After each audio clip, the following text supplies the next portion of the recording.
Hi, my name is David Hunter, and this is From the Abyss.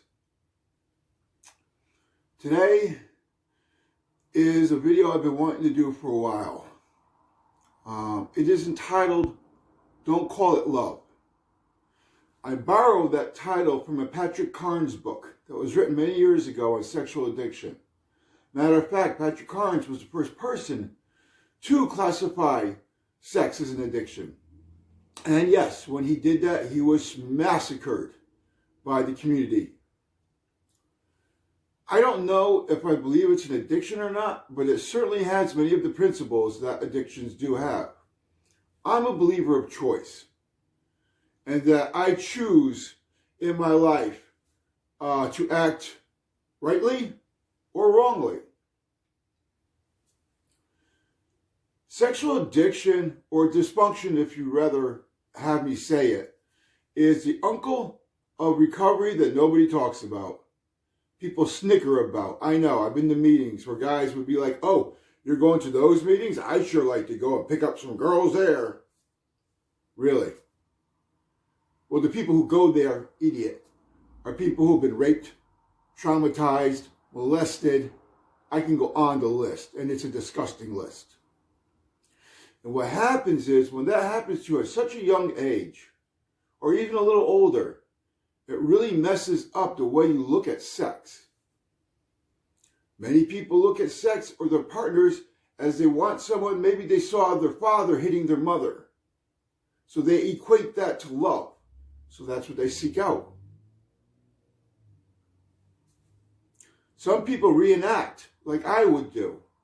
When I was molested at 6, I would constantly reenact the experience with women in a different manner, but reinforce being used and taken advantage of. And sex addiction, like drug addiction, escalates. For all those of you who started smoking a bowl of pot and then ended up booting fentanyl, there's the progression. It's the same way with sex. It has to become more dirty, more shameful, more disgusting to get the payoff. And it leads people to places you don't want to go. And I'm grateful to say I never went there myself. But I saw the writing on the wall, and I got my shit together. The internet is the crack of sex addiction. It is instant hit after hit after hit of porn sites, free porn sites, webcams, call girls. Anything you want is right there. And I, like many others, indulged. What did it do to me? Well, at a young age, I started looking at pornography because that was my first comfort. That was my first escape. And it gave me an unrealistic expectation of what women should look like.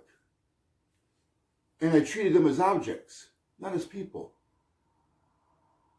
And in my heyday, when I was a lot more attractive and a lot more in shape, I was not a nice guy at all.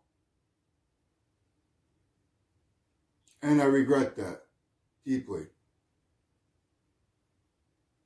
There is a solution.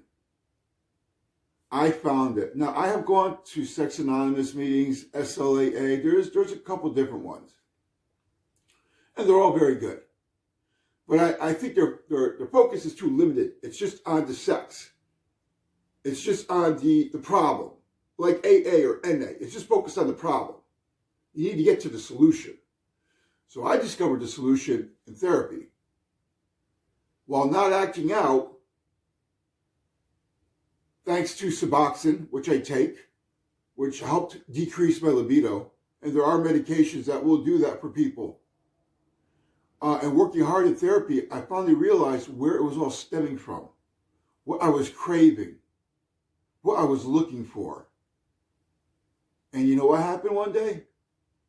This used to be my daily ritual. At the end of my day, right around 8 or 9 o'clock after talking to everybody, I look at porn for about an hour.